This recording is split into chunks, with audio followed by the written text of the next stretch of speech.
Assalamualaikum warahmatullahi wabarakatuh. Salam sejahtera untuk kita semua.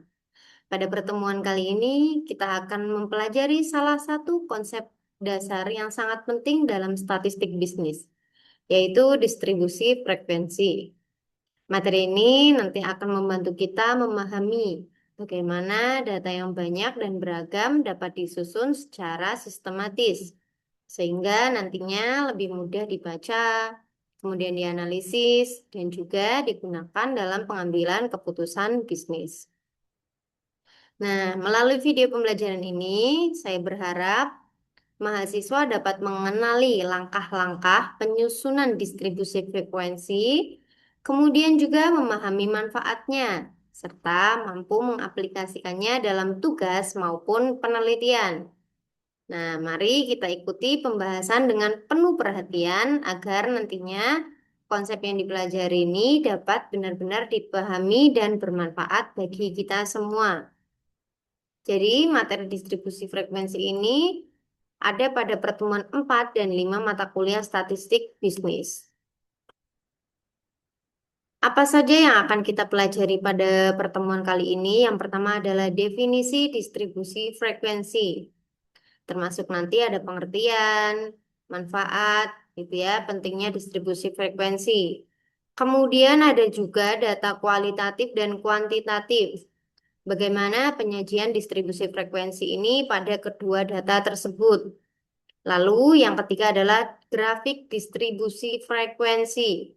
Jadi nanti juga ada bentuk-bentuknya, bentuk grafik, histogram, dan lain sebagainya. Nanti ada 3 materi yang akan kita bahas di sini. Untuk yang pertama, distribusi frekuensi ini apa? Distribusi frekuensi ini adalah pengelompokan data mentah. Jadi di sini data mentah ya. Jadi datanya itu belum berbentuk kelompok-kelompok. Nah, nanti datanya ini dikelompokkan ke dalam beberapa kelas dan kemudian dihitung banyaknya data yang masuk ke dalam setiap grup atau kelas yang sudah dibentuk. Manfaatnya ini yang pertama adalah membantu peneliti atau analis melihat gambaran umum dari data. Apakah itu datanya meningkat, apakah datanya menurun, apakah datanya itu misalnya nilai statistik misalnya nilainya itu di atas rata-rata atau di bawah rata-rata gitu. Nah, ini membantu peneliti untuk menganalisis. Kemudian menyederhanakan penyajian data sehingga lebih mudah untuk dibaca dan dipahami. Tentu di sini ketika datanya disajikan dalam bentuk tabel maupun grafik, tentu nanti datanya bisa mudah dipahami. Kemudian mengidentifikasi pola. Nah, pola di sini nanti bisa kelihatan tuh, oh ternyata banyak mahasiswa yang nilainya di atas rata-rata. Tuh. Kemudian mempermudah visualisasi data ini otomatis ya, karena kita nanti akan menggunakan grafik, pie chart, dan lain sebagainya. Itu merupakan distribusi frekuensi.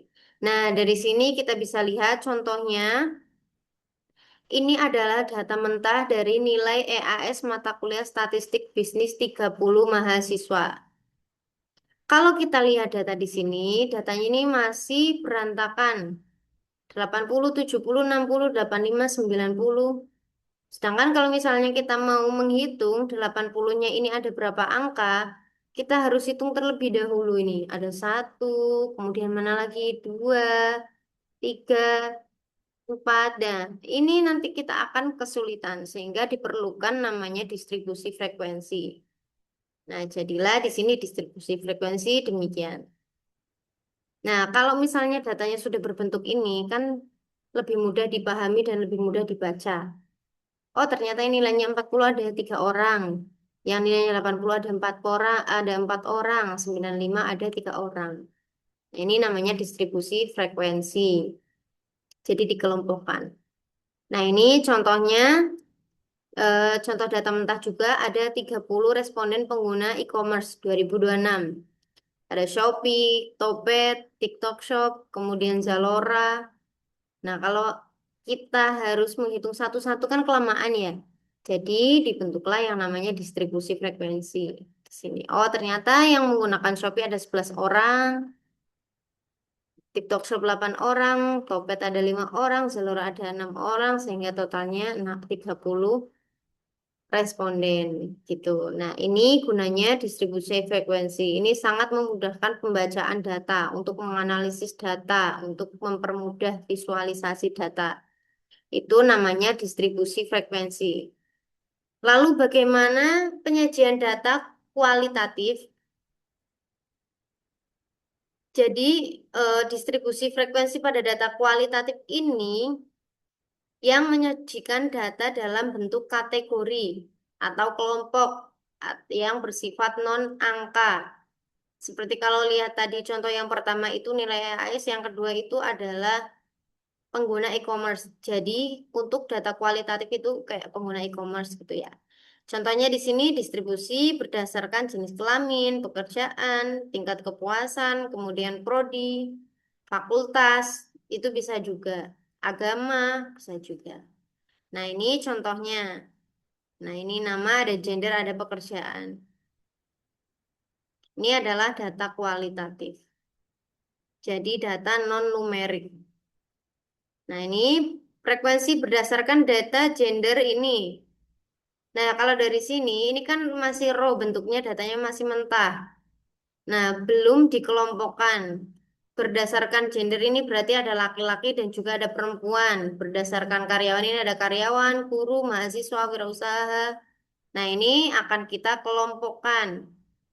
Nah, di sini, tuh, laki-laki ternyata ada 11 orang, perempuan 9 orang. Total 20. Lalu bagaimana dengan pekerjaan? Oh, ternyata karyawan swasta 6 dan seterusnya sampai teknisi 1. Nah, dari sini kan sangat memudahkan untuk membaca data ya. Kalau misalnya kita mau tahu, oh perempuannya berapa gitu. Oh, yang bekerja sebagai admin kantor berapa gitu. Nah, di sini distribusi frekuensi ini dibutuhkan untuk melihat lebih mudah.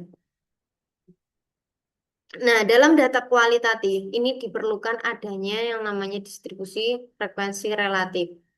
Apa itu? Nah, distribusi frekuensi relatif ini adalah perbandingan antara jumlah kemunculan suatu kategori dengan total seluruh data. Jadi ini intinya adalah menunjukkan proporsi atau presentase dari setiap kategori dalam satu dataset. Jadi kalau kita ambil contoh tadi laki-laki dan perempuan, oh ternyata laki-lakinya ada 60%, perempuannya ada 40%. Nah, persentase itu namanya distribusi frekuensi relatif. Fungsinya tentu membantu untuk melihat proporsi setiap kategori secara lebih jelas ya.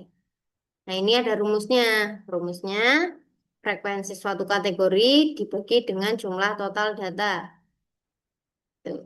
Misalnya tadi kalau perempuan, misalnya perempuan ada 11 orang, laki-lakinya 9 orang, berarti untuk perempuan 11 per 20. Misalnya hasilnya 60%, misalnya. Itu hasilnya 60%. Itu distribusi frekuensi relatif. Nah, ini contohnya. Karyawan swasta ada 6. Distribusi frekuensi relatifnya ada 30. 30 dalam artian ini proporsinya adalah 30%.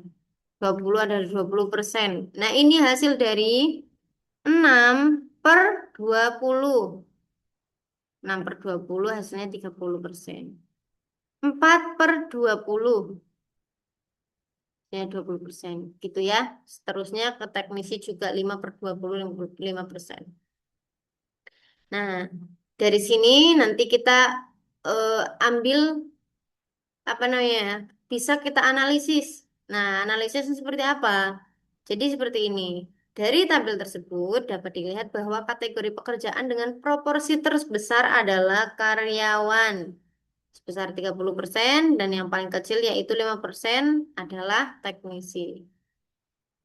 Nah, ketika kita sudah mengetahui distribusi frekuensi bahkan yang relatif pun dari sini kan kita langsung tahu ya yang mana yang paling besar, yang mana yang paling kecil itu memudahkan membaca data. Nah, yang kedua ini adalah data kuantitatif. Nah, distribusi frekuensi data kuantitatif adalah data yang menyajikan dalam bentuk angka atau nilai atau numerik. Contohnya nilai ujian, pendapatan, usia, jumlah penjualan, ada lagi berat badan, tinggi badan, suhu, apalagi ada apalagi laba, laba perusahaan, penjualan, gitu. Kemudian harga itu merupakan data kuantitatif. Nah, di sini contohnya kita gunakan umur dan penghasilan. Jadi umur ini kan angka, penghasilan juga angka. Nah, ini merupakan data mentah. Dari data mentah ini kita jadikan distribusi frekuensi data kuantitatif. Jadi yang harus diperhatikan, ini ada tiga hal utama yang harus diperhatikan ketika menentukan distribusi frekuensi data kuantitatif. Tidak seperti data kualitatif ya, data kuantitatif ini ada tiga hal utama yang diperhatikan. Yang pertama ini adalah jumlah kelas. Dari sini contohnya jumlah kelas itu adalah nanti. Yang kedua adalah interval kelas. Nah, interval kelas itu yang mana? Interval kelas ini adalah yang ini. 22,2 sampai 25 adalah kelas pertama. 26 sampai 29 adalah kelas 2, 30 sampai 33 kelas ketiga. Berarti ini kelas keempat dan ini kelas kelima. Ini merupakan kelas interval. Kemudian ada juga batas kelas. Nah, batas kelas ini ada batas kelas bawah, ada batas kelas atas.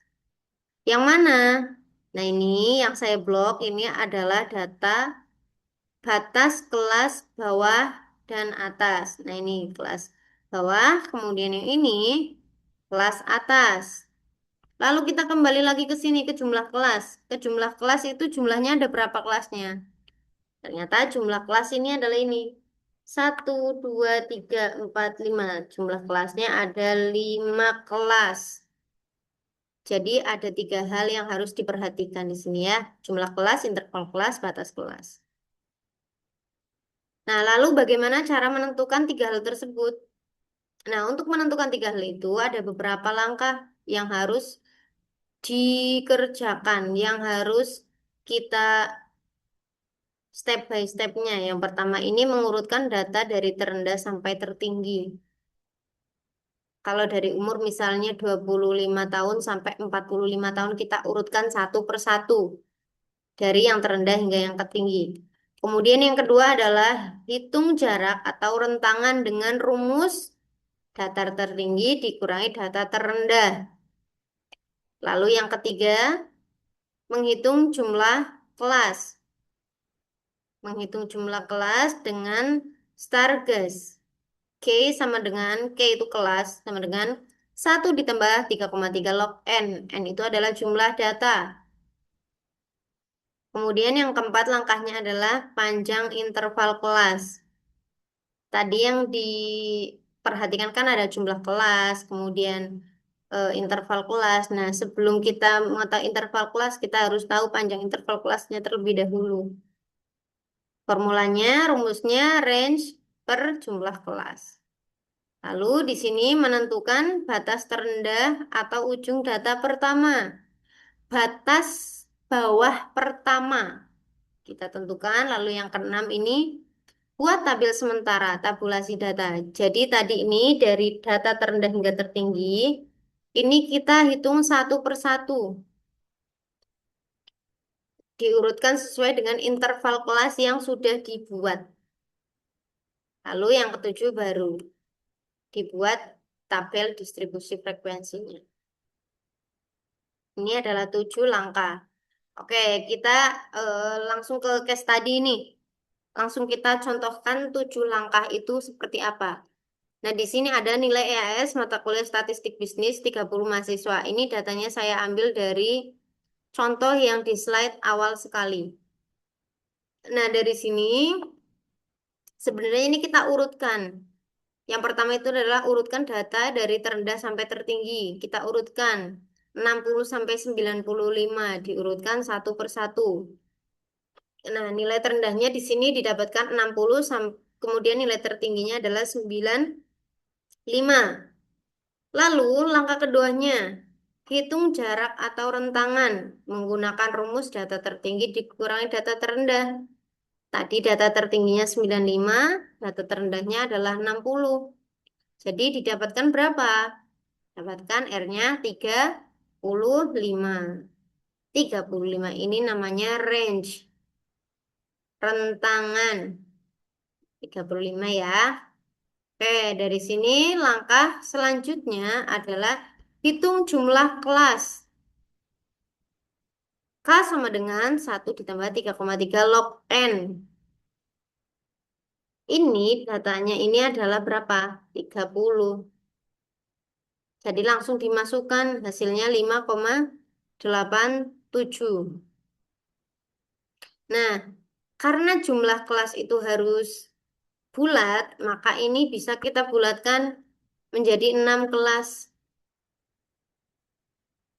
Tidak bisa 5,87 nggak bisa. Jadi kita bulatkan, kalau misalnya turun ke bawah ya dibulatkan ke bawah, kalau bulat ke atas ya kita ke atas. Itu langkah yang ketiga. Langkah yang keempat, hitung panjang interval kelas. Rumusnya range per jumlah kelas. Tadi range-nya itu 35. Jumlah kelasnya tadi berapa? Jumlah kelasnya itu 5,87. 5,87 ini hasilnya adalah 5,9.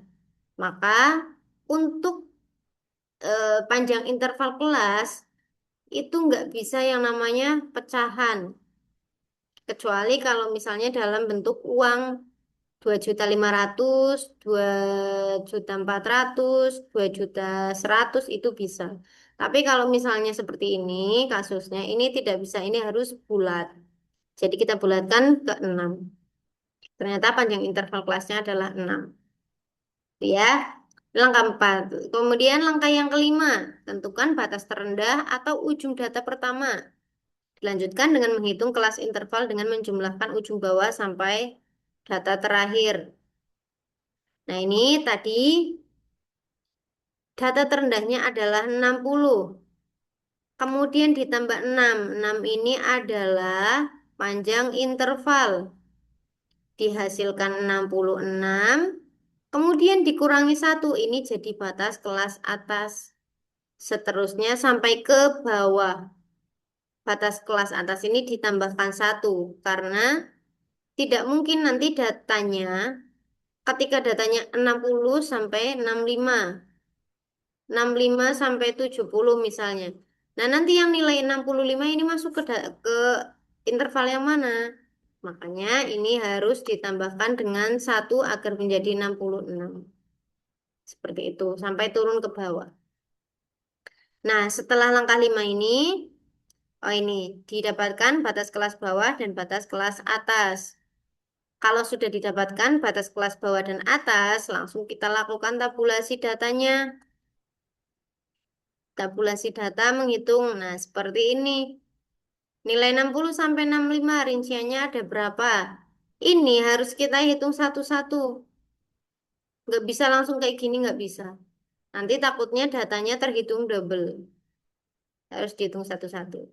Kemudian langkah yang ketujuh baru membuat tabel distribusi frekuensi. Ini adalah langkah-langkah untuk membuat tabel distribusi frekuensi. Nah, ini kalau sudah seperti ini kan langsung ketahuan ya. Ternyata nilai yang paling banyak didapatkan oleh mahasiswa adalah di rentang 90 sampai 95. Ada 9 mahasiswa. Seperti itu ya. Itu adalah langkah-langkah membuat tabel distribusi frekuensi. Kemudian ada lagi yang namanya frekuensi kumulatif. Frekuensi kumulatif itu frekuensi yang seperti apa? Frekuensi yang dijumlahkan secara bertahap dari kelas pertama hingga kelas terakhir. Itu. Jadi dengan kata lain, frekuensi kumulatif menunjukkan berapa banyak data yang telah terkumpul sampai pada kelas tertentu. Contoh, misalnya kita ambil interval yang pertama ini. 22 sampai 25 ini umur ya. umur, frekuensinya adalah 4 orang. Ada 4 orang, maka frekuensi kumulatifnya ada 4 orang. Kemudian di kelas interval yang kedua, 26 sampai 29 tahun, ada 6 orang. Nah, 6 orang di sini berarti ketika peneliti mendapatkan data range antara 22 hingga 29 umurnya, ada 10 orang. Nih, 4 ditambah 6, 10 orang. Kemudian kita lanjut ke range yang ketiga, interval yang ketiga, didapatkan 4 orang. Berarti dari data umur 22 hingga 33, ini ada 4 ditambah 10. Ada 14 orang, begitu seterusnya sampai bawah. Nah, di sini adalah total. Total keseluruhan data 20 orang. Yang berumur 22 hingga 41 ada 20 orang. Seperti itu. Itu namanya frekuensi kumulatif. Ini ya, frekuensi kumulatif. Nah, ini kalau misalnya menggunakan batas atas sebenarnya, ini menggunakan batas bawah sebenarnya. Berarti kalau menggunakan batas atas yang kayak tadi hitungannya, lalu kalau misalnya menggunakan batas bawah sebenarnya, gini. Total dari data itu ada 20 orang yang berumur ini, yang berumur 22 hingga 41 ada 20 orang. Lalu kemudian bagaimana yang umur 41 ini batas atas ya. 41 ini sampai 26 tahun ini ada berapa orang? Maka di sini ini dikurangi dengan 4 ini. Dikurangi dengan 4 makanya jadi 16. Kemudian yang umur 41 sampai 30 ini ada berapa orang? Dikurangkan dengan 6. Dikurangkan dengan 6 jadi 10 begitu seterusnya ke bawah. Itu adalah frekuensi kumulatif menggunakan batas bawah sebenarnya. Itu ya. Nah, ini kita lanjut ke materi selanjutnya adalah grafik distribusi frekuensi. Jadi grafik distribusi frekuensi di sini ada banyak sebenarnya. Macamnya ada banyak ya, tapi akan kita bahas beberapa saja. Yang pertama histogram, yang kedua poligon, yang ketiga ogive, yang keempat diagram batang, dan yang keenam nanti akan ada pie chart. Yang pertama kita bahas terlebih dahulu adalah grafik histogram. Ini digunakan untuk menampilkan data kuantitatif yang telah dikelompokkan pada interval kelas. Jadi bentuknya nanti batang seperti ini. Ini adalah merupakan contoh umur. Nah, umur 22 hingga 25, oh ternyata ada sampai sini. Ini kayaknya ini harus ini ya. Harus ada keterangannya yang di ini, yang di sumbu Y. Ini sumbu X. Kalau sumbu X kan keterangannya umur. Nah, kalau di sumbu Y ini harusnya jumlahnya. Jumlahnya ada berapa? Misalnya di sini 1, 2, 3, 4, 5 orang misalnya. 6, 7 misalnya ini 7 orang gitu. Ini 5 orang, ini 4 orang, ini 4 orang gitu. Ini adalah grafik histogram bentuknya batang. Kemudian yang kedua adalah poligon frekuensi. Ini menghubungkan titik tengah setiap kelas. Jadi dari umur kita ambil titik tengahnya. 20 sampai 25. Ini kan mulainya dari 0 ya. 20 sampai 25 ini titik tengahnya ada di berapa? 20, 21, 22, 20, 21, 22, 23, 24, 25. Ini ada 6 berarti 22,5 ya mungkin ya atau 23 gitu ya. Nah, ini adalah titik-titik tengahnya ini. Menghubungkan titik tengah ini namanya poligon frekuensi. Kemudian ada juga namanya ogive. Ogive ini menunjukkan frekuensi kumulatif. Ini, seperti ini. Ini bisa mahasiswa dapatkan langsung menggunakan Excel juga bisa. Itu ya. Ini merupakan eh, grafik O'Keefe. Ini menunjukkan frekuensi kumulatif. Kemudian ada juga diagram batang bar chart. Ini merupakan bentuknya batang ya. Beda dengan histogram. Kalau histogram itu lebih berdekatan, kalau batang itu lebih berjauhan. Seperti ini. Ini saya contohkan data pekerjaan. Nah, kalau dari sini kan langsung ketahuan ya. Kalau misalnya tidak ada ini langsung ketahuan, oh ternyata yang paling banyak pekerjaannya ini ada 6 orang ini apa? Karyawan swasta. Yang paling sedikit ternyata oh teknisi. Ini adalah diagram batang. Kemudian ada juga diagram lingkaran atau pie chart. Pie chart ini menunjukkan proporsi atau presentase dari data. Nah, contoh dari data pekerjaan. Nah, seperti ini. Ini harusnya nanti di sini bisa ditambahkan sendiri presentasenya berapa-berapa gitu ya. Distribusi frekuensi relatifnya berapa. Jadi di sini langsung ketahuan tuh. 15%, 30%, 20%, 10% ini berapa apa pekerjaan apa gitu. Oh, ternyata teknisi di sini teknisi menempati yang warna biru muda. Biru muda ternyata 5% gitu ya. Oke, sampai di sini saya harap teman-teman semuanya mahasiswa bisa memahami apa yang saya jelaskan mengenai distribusi frekuensi. Kurang lebihnya mohon maaf, saya akhiri pada pertemuan kali ini. Sampai jumpa di pertemuan selanjutnya. Assalamualaikum warahmatullahi wabarakatuh. Selamat menjalankan aktivitas kembali.